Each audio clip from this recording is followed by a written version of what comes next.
Good afternoon, everyone. Good afternoon, sir. Okay. Good afternoon, sir. In this session, we'll try to understand the properties of the commodity plastics, mostly the plastic packaging materials that we use for food packaging applications, right? Along with some of the engineering plastics and also a couple of the specialty plastics. So we will look into the details, although most of you, if not, I mean, one or two might not be aware of the basic aspects of these packaging materials, but most of you are aware, but still we'll try to refresh and learn something new. So in this session, we'll try to understand the nature of the plastic packaging materials.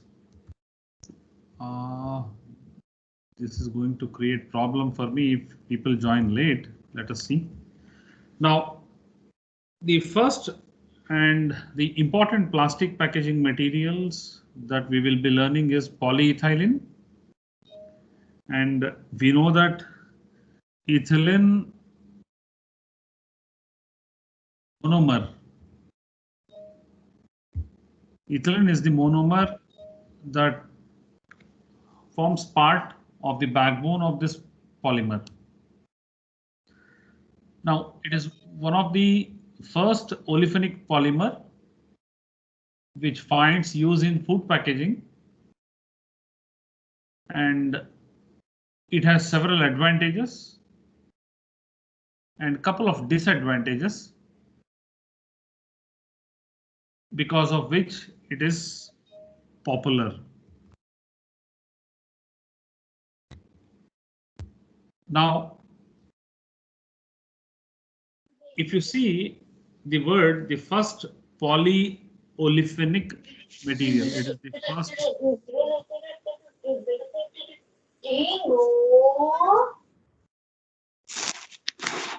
I request everyone to mute your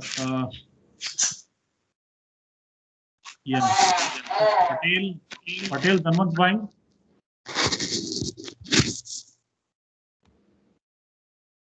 Right. Now we will try to understand the nature of these materials. Now, olefins, the word olefins means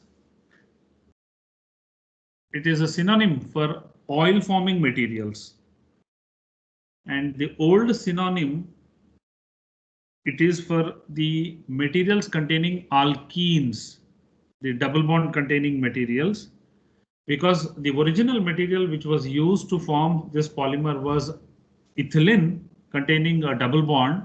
So the class of materials where ethylene or propylene were used for polymerization or for forming polymers, all those class of materials are considered as polyolefinic materials.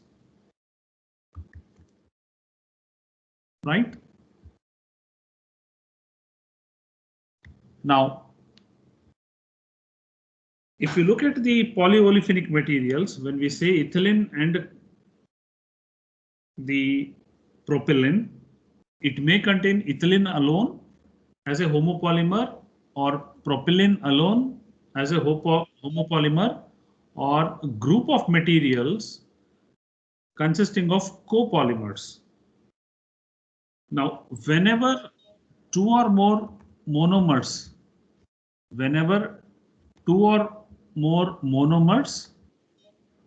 are used and their relative proportion is more than 10%, at least one of the copolymers or one of the monomers should be more than 10%, then such polymer which is resulted is considered as a copolymer. Right? Minimum 10% of the monomer should be there in terms of molar ratio to consider it as a copolymer. So these comonomers could be any of the alkenes, and practically it could be propene, butene, hexene, or even octene.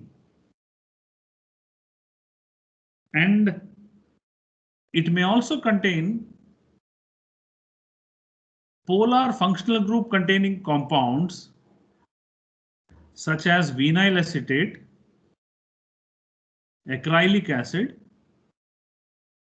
ethyl acrylate, or even methyl acrylate. Now, all those materials like any of the alkenes that I've mentioned, the butene, hexene, octene, right, or the materials like vinyl acetate, acrylic acid, or ethyl acrylate, methyl acrylate, etc. If any of these materials are present in the blend and their relative proportion is more than 10, it is considered as a copolymer. Now, in the practical applications, so you can expect the contamination or you can expect composition of the polyethylene, not just ethylene alone, but also other monomers. And these monomers could be any of these alkene materials along with the acrylates.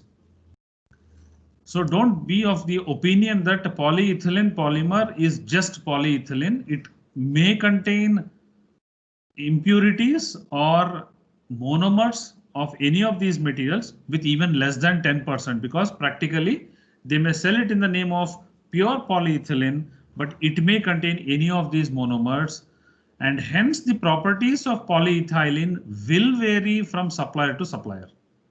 So this is one point that you need to understand. Now, as mentioned, in 1939, ethylene was polymerized by Imperial Chemical Industries, London, which in collaboration with DuPont, right? In collaboration with DuPont, later, invented the material polyethylene, which is the one what we are currently still using. Worldwide, the total polyethylene usage, if you look at the 50% of the total polyethylene usage is mainly the low density polyethylene. So when we say low density ethylene, polyethylene is classified depending on its density into at least 3 different forms: low density polyethylene, medium density polyethylene, and high density polyethylene. So most of you are aware the densities ranges of these materials anywhere between 0.910 to 0.925 gram per centimeter cube. You may also note down the units: gram per centimeter cube, or 910 to 925 kg per meter cube. Right? So these are the units, the densities of these three materials. In the market, for several reasons, you find LDPE and HDPE, and you find limited applications of MDPE, medium density polyethylene, because practical advantages are less with regard to the packaging applications. Right? So that is the reason why you find mostly LDPE or HDPE, high density polyethylene. Now, if you see, by 1960s, you may well remember that during 1955s, when the Tetra Pak has launched its tetrahedron shaped aseptic carton, they have used the polyethylene as one of the layers. So you can understand that although during 1939 the ethylene was polymerized and later developed into a polymer for several applications, so that was the era when polyethylene was popularly used for packaging applications. And in fact, commercial applications have come out during that period itself. Right? So by 1960s, polyethylene was considered as a polymer for packaging applications. Today, you find that polyethylene is being used not just in the form of a flexible film, right? The one what we use for our liquid milk applications, but also you can end up with n number of rigid forms like these extrusion blow molded containers along with their closures, and also in the form of liners for corrugated fiber board boxes. So it can be extruded into film, it can be blown into bottles or injection molded into closures, or can also be extruded as a coating on paper and aluminum foil. The classic example of your 6-layered aseptic carton containing one of the layers of PE as a coating layer on as an adhesive layer, right? I've given you the examples of the film, the blown containers, the injection molded lids or caps, right? And I gave you the example of coating for an aseptic carton. Now, there are several advantages of this polyethylene material. It is a low cost material, so popularly used, non-toxic, which is the essential requirement for food contact applications, and it has an excellent heat sealing property. Please underline or note it down that it has an excellent heat sealing property. Any of the plastic material that you have for food packaging applications, especially if it is a multi-layered material, polyethylene is used as a sealant layer because of this property. At 80 degrees centigrade or so, it has its softening point. Softening point is the temperature where the polymer is started to deform and get softened. So that is a point where it can act as an adhesive, and if it is immediately cooled, it binds the other surface, right? So because of this particular reason, it is popularly used in the heat sealing applications. It has very good flexibility. So you know it is commonly used for several flexible packaging applications. Chemical inertness and pleasing appearances are other reasons why it is popular. So these are all the advantages or the reasons why it is popular, right? However, it has an important limitation, and the limitation is that with regard to the barrier properties, with regard to the water vapor barrier properties, it is excellent. Polyethylene is excellent because it is low cost and having excellent water barrier properties. It is another reason why it is so popular for all food contact applications or non-food contact applications where they want to prevent water ingress. So polyethylene is used, and among all of them, LDPE, because cheaper compared to the HDPE, right?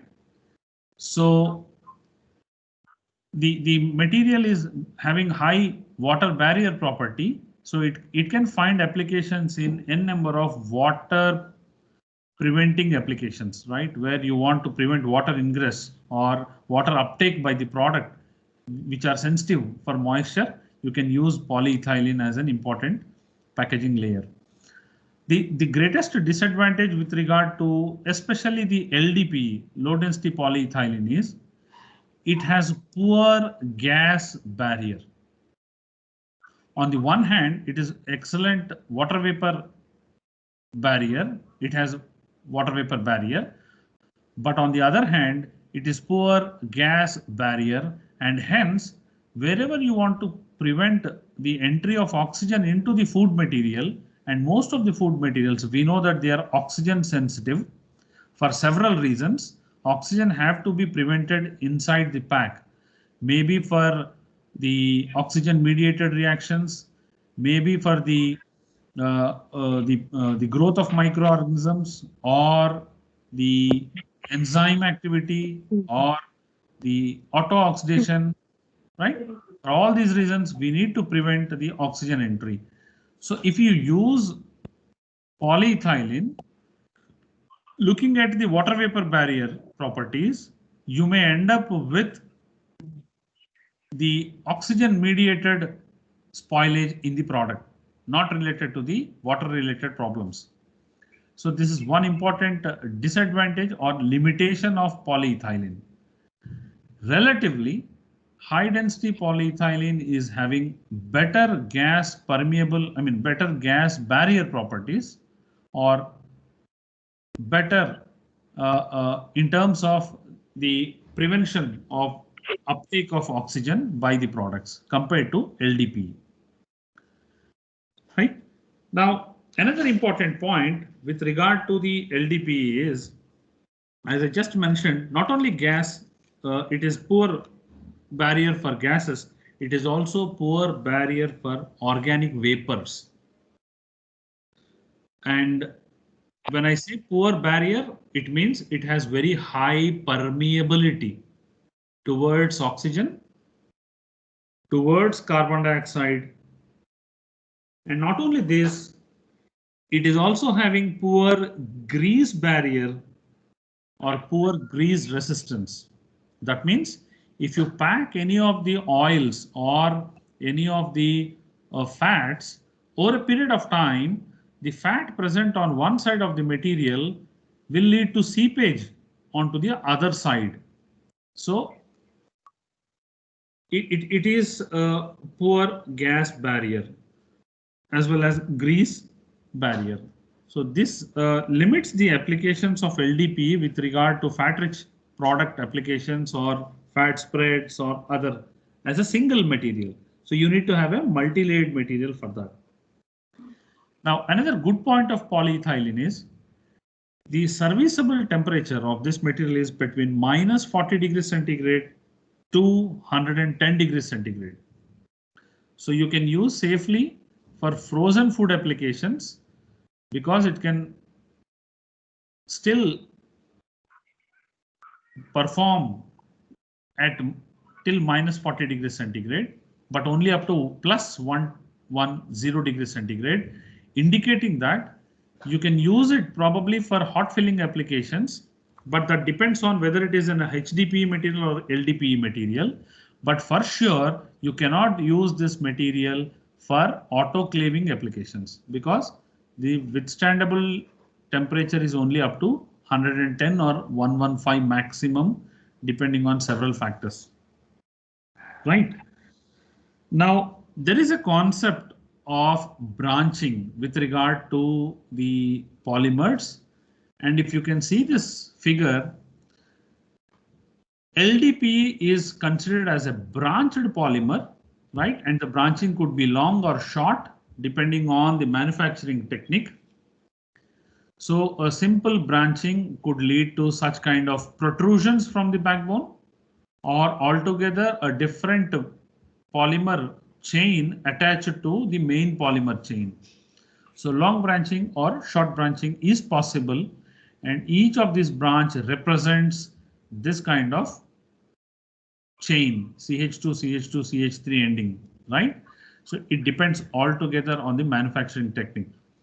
Now, with regard to the linear polymer, that is HDPE, it may have very short chains or it may not have the protruded short chains. So relatively, we call HDPE as a linear polyethylene, while LDPE as a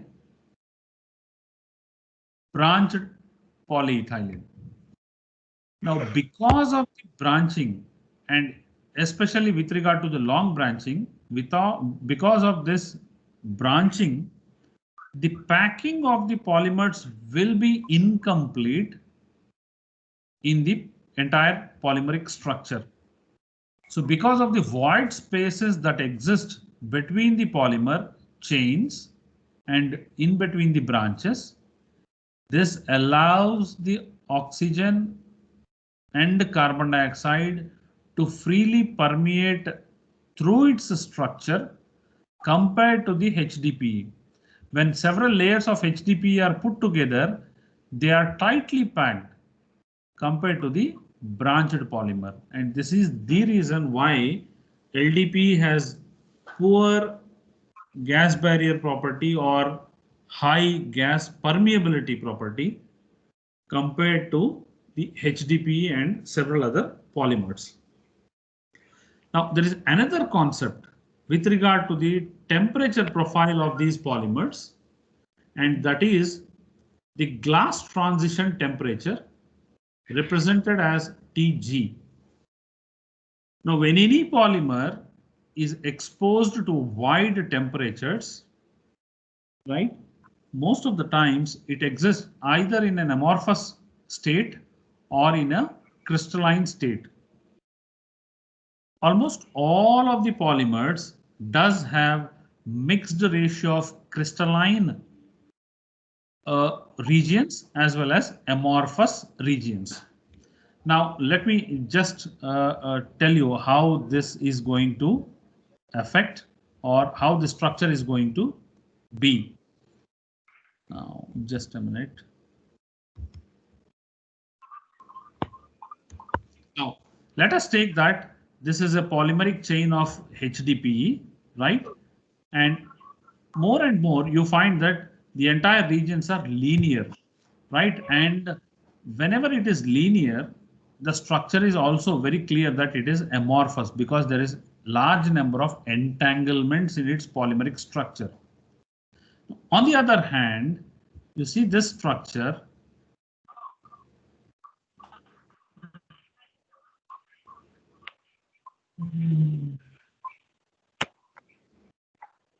right?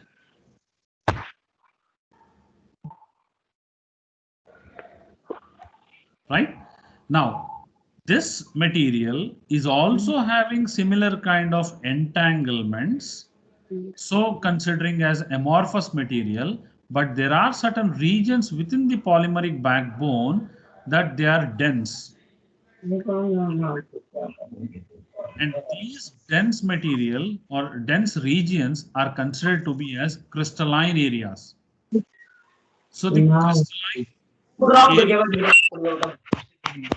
who is creating this problem?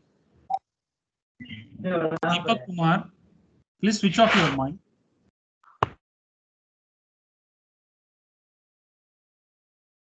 Right. So these kind of crystalline regions and amorphous materials vary within the polymer, and hence their glass transition properties or their flow behavior properties with regard to heat will differ. And within the same material, depending on its crystalline areas and amorphous regions, it will also change. But fortunately for most of the polymers, what we are considering, their amorphous regions are dominant compared to their crystalline regions, and hence we consider polyolefins primarily as amorphous materials, and hence their flexible packaging applications are more compared to their rigid material applications. But we can confirm, I mean, convert these materials into large number of crystalline areas, and you can end up with the rigid material also. So for example, if you take HDPE, you get HDPE in a flexible film form as well as an extruded blow molded container, or in terms of thermoplastic or the thermoformed containers, right? So that is possible. So a material can be in the rigid form or in the flexible form. It all depends on its amorphicity or crystallinity. Now, whatever way may be the material, if you take the metal like tin plate or steel, they are more crystalline compared to any of these polymeric materials like the polyethylene, polypropylene, etc. So their behavior whenever it is exposed to heat will be very much similar to what you find on this particular screen like this. It has a very steady crystalline region and a transition where it starts flowing and this region is called as glass transition region.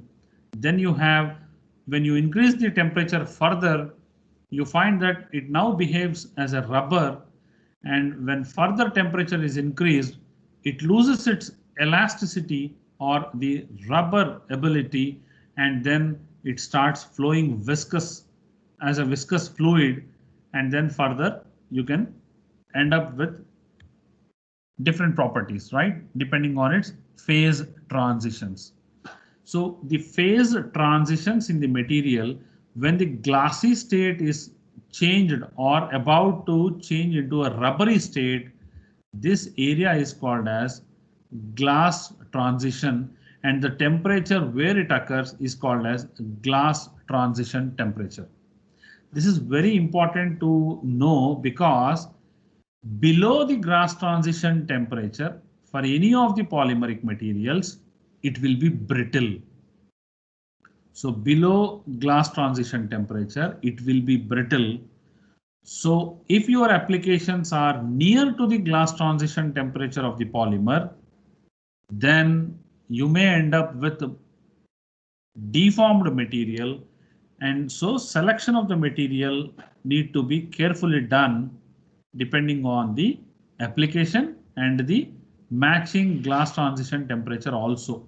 I'll give you the list of glass transition temperatures, but with regard to the current discussion, that is your polyethylene, you can consider, or you can note down that the glass transition temperature of LDP is around -120 degrees centigrade, and the melting point is about 105 to 115.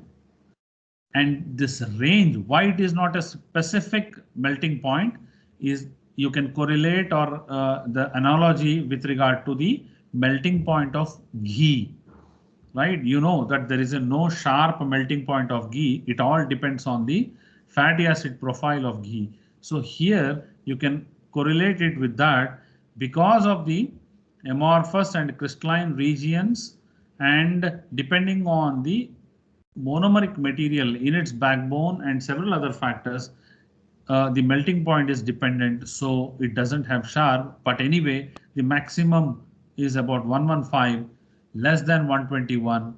So this is the plus point or the limitation of this material, right? It can be used for frozen applications, but not for autoclavable or sterilization applications.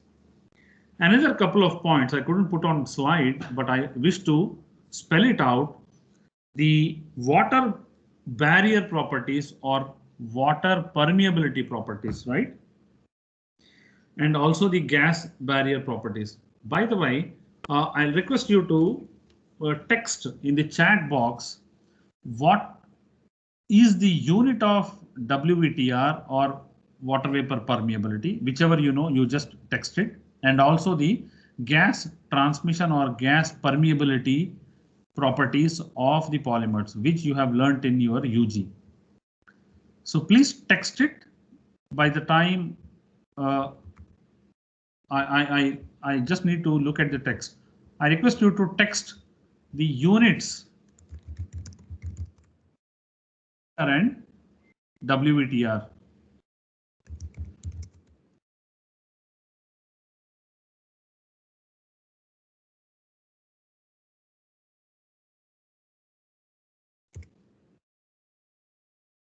Please answer. Hope everyone are listening to me.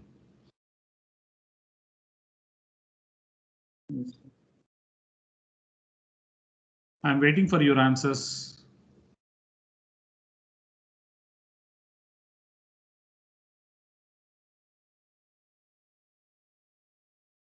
Neha Chaube has answered. It is gram per unit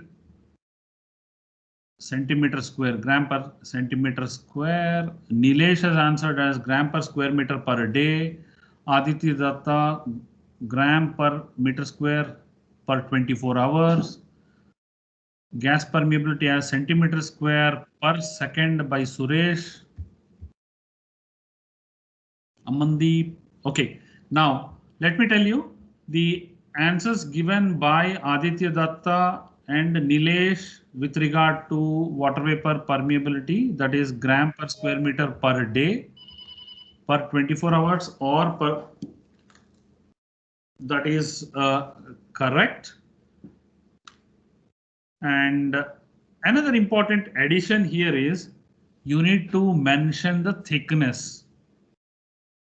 So assuming that it is uniform thickness, fine. Otherwise, you need to mention the thickness in the unit also, because increasing thickness will decrease the water vapor permeability or the oxygen permeability. And with regard to gas permeability, the Suresh has answered it as, yeah, Suresh has answered it as gas permeability centimeters square per second.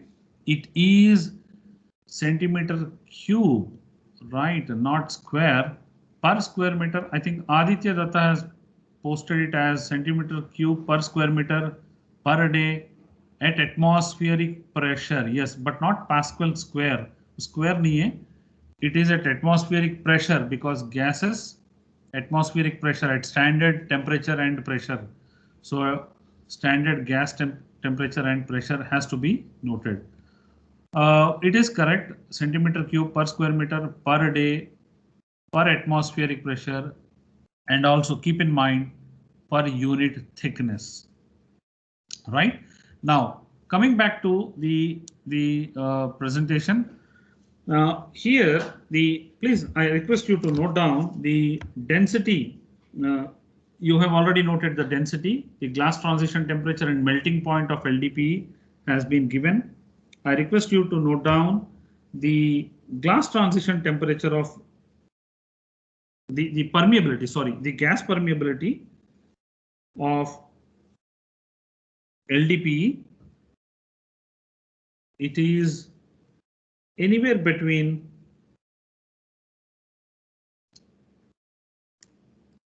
please note down the water vapor transmission rate.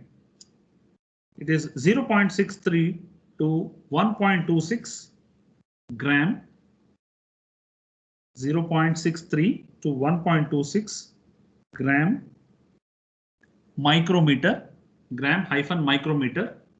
So here the thickness has been considered per square meter per day at 35 degrees centigrade and 90% RH relative humidity. 35 degrees centigrade and 90% RH. Now you have just come across the introduction to the temperature and relative humidity along with the permeability. Now let me draw your attention here. These are polymeric materials, and with increase in temperature, the permeability will increase. And hence, the temperature as well as relative humidity also need to be taken into consideration while you give the values, because these affect the shelf life of the packaged foods, right? The shelf life of the packaged foods, and you may end up with wrong results. So you need to always mention. Now, according to the ASTM, American Society for Testing of Materials, right? ASTM standards, water vapor transmission rate is determined at 38 degrees centigrade and 90% RH. 38 degrees centigrade and 90% RH, while the oxygen transmission rate is determined at 23 degrees centigrade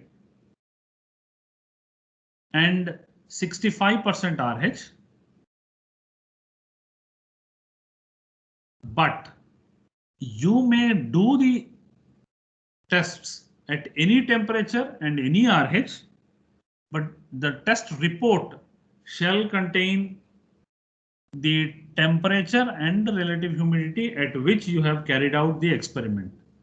This is very important because when you compare two different materials, your units should be at par for comparison purposes. So this is very important.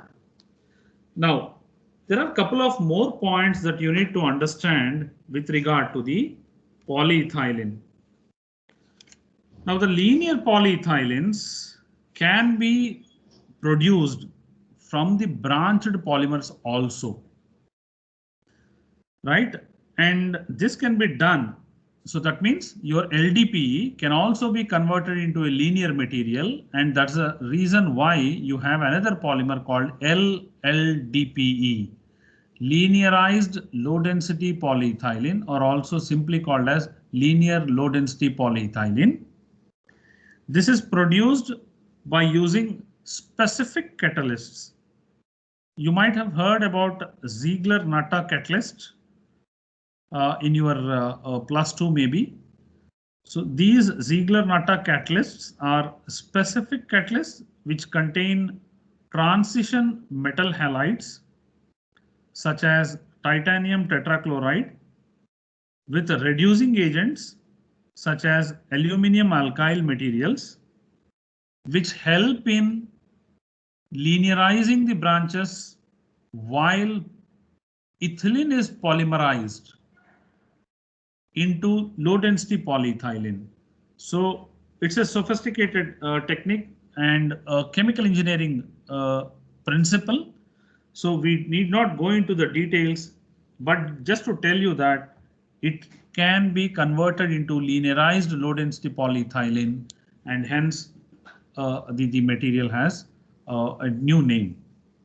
Now, there are certain properties that gets affected due to the polymeric structure. Number one, the molecular weight. Now, increasing molecular weight results in increasing tensile strength of the material, increasing clarity, the optical property, clarity of the material, and increasing ultimate elongation percentage.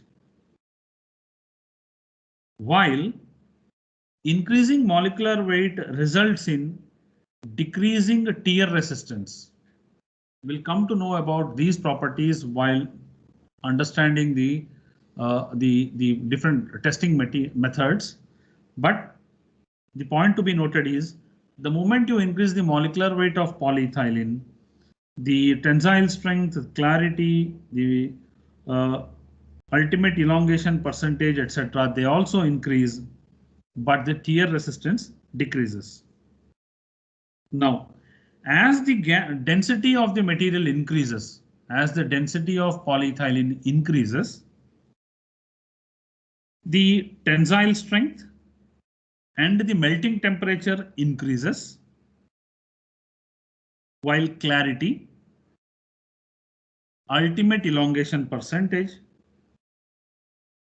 the tear resistance, and the gas permeability decreases.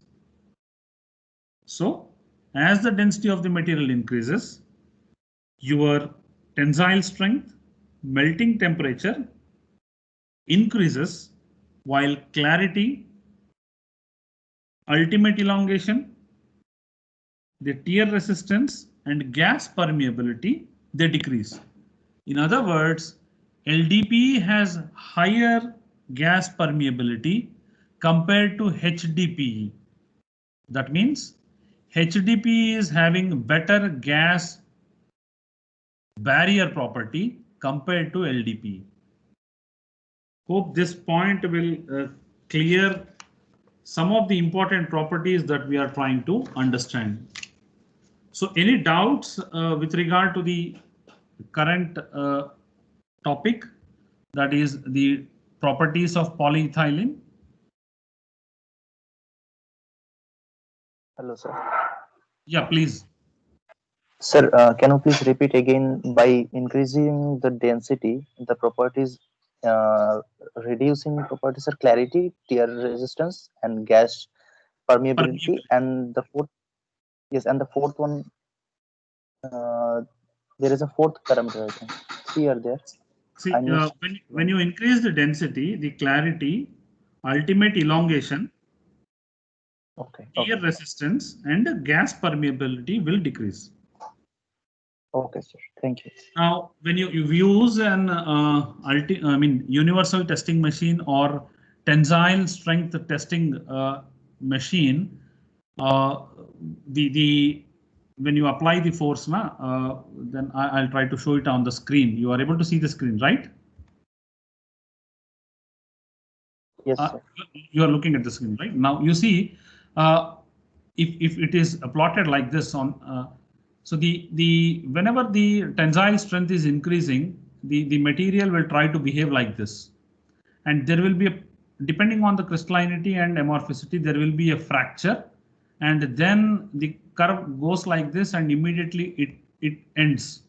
That means the material, when you try to stretch the material, it fails here, right? At this point, it fails. So the force at which this is happening, this is considered as what we call it is the break that has happened, right? The break that has happened, and on this scale, you note down what is the tensile strength, right? In terms of your Newton or the others, right? In terms of grams, whatever it is. So depending on that, you note down this, and you see this is the maximum force where it has reached, right? So this strength is noted down as ultimate strength, right? This is noted down as ultimate strength. Hope you understood, Aditya. Yes, sir. Yeah, several properties are there, the mechanical properties. So if you are clear with this, then we can move towards the other polymers. But before we break here, because you may have another lecture now, just a couple of points that I give you. Or I'll do one thing. I'll upload it here in Teams, or I have created also Google Scholar, isn't it? You are all members in the Google Scholar. Yes or no?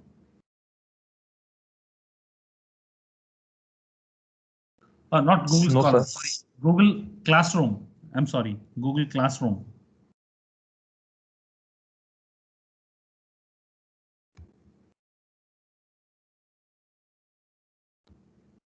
None of you are members there? No, sir.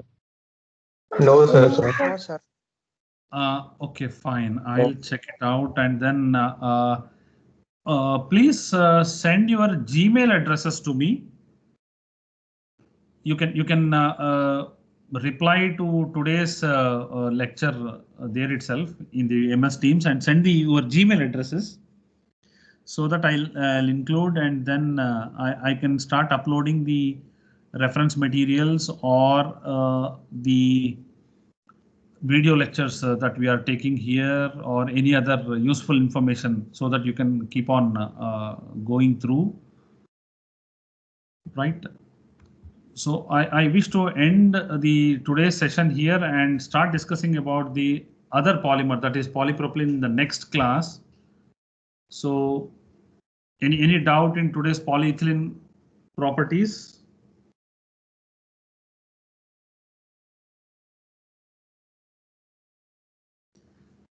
If there are no more questions, let me tell you, we will end this session here, and